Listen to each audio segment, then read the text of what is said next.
Hey guys, welcome to my channel. So I'm going to read you this incident that happened in jail with Aiden Fucci.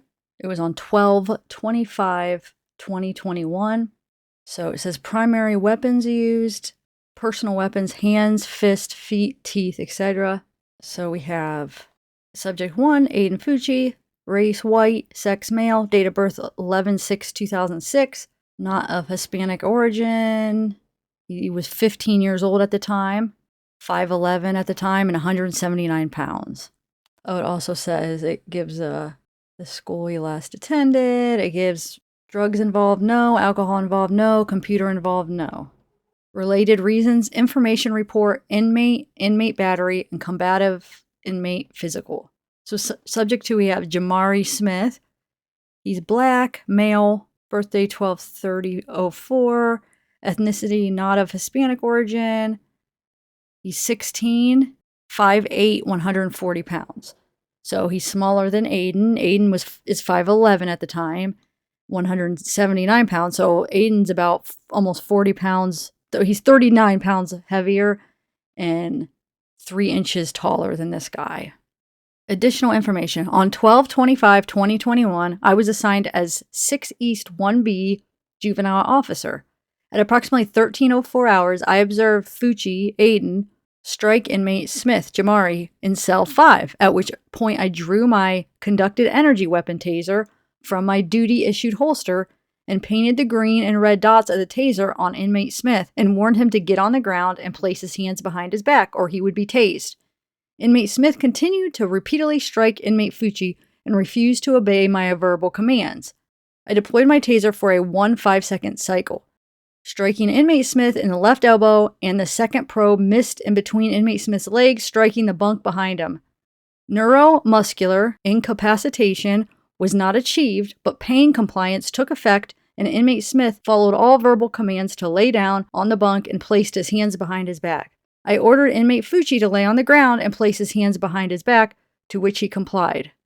I signaled for cell number 5 to be open and then entered the cell and placed both inmates in handcuffs.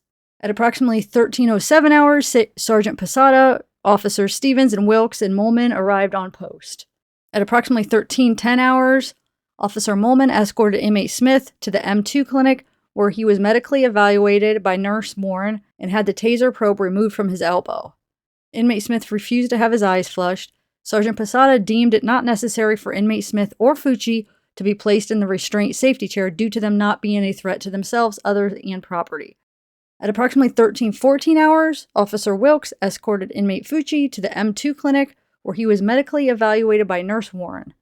Inmate Fucci refused to have his eyes flushed. At approximately 13:15 hours, Lieutenant Burke arrived on post. At approximately 13:20 hours, Biohazard Trustee arrived on post and decontaminated cell number 5. At approximately 13:25 hours, inmate Fucci was medically cleared to return to the dorm and was escorted by Officer Wilkes back to 6E1A, where he was relocated to cell number 10 without further incident. At approximately 13:26 hours, I interviewed inmate Fucci as to why the fight took place. Inmate Fucci stated that he was being extorted for his commissary and was being bullied. When asked why inmate Fucci did not inform the officer, inmate Fucci stated, "I ain't no snitch." Inmate Fucci had no further comment. At approximately 13:30 hours, inmate Smith was medically cleared to return to the dorm and was escorted by Officer Molman back to 6E1A, where he returned to cell number 5 without further incident. At approximately 13:31 hours, I interviewed inmate Smith as to why the fight took place. Inmate Smith stated he fought because inmate Fucci swerved on him. Inmate Smith had no further comment. A summary of the incident along with the relevant CCR number was updated to both inmates' contact log. No officers were hurt during this incident. So here is another incident. Looks like it happened. It looks like it's connected to this incident that I just read. So it happened between 12:25, which was the date of that incident that I just read, the fight, to 1:25. So this incident I'm going to read you now happened in that month from 12:25 to 1:25. So we have the one subject is Jamari Smith. One is Darius Decembre. So Darius Decembre is black. He's 17 years old at the time. And it doesn't give his height or weight. And then you have Aiden Fucci. On 125, while assigned to the Johnny Good Pretrial Detention Facility as a dual certified officer, I was contacted by administration to speak to December Darius, who is housed with inmate Fucci, Aiden, regarding threats he has been making against his life. There was an incident on 12/25 where inmate Fucci attacked inmate Smith Jamari, which caused inmate Fucci to be removed from general population and be placed in single cell confinement. Since the incident, inmate Fucci has been relentless in his threats against inmate Smith's life, and also inmate Decembre's. There was an incident that occurred previously when inmates Decembre and Fucci were housed in the same cell. Inmate Decembre can provide details of that incident. I pulled inmate Decembre out of his housing area to speak with him on 1/25/2022. Inmate Decembre stated, Fucci been saying he gonna stab me up when he gets back to GP.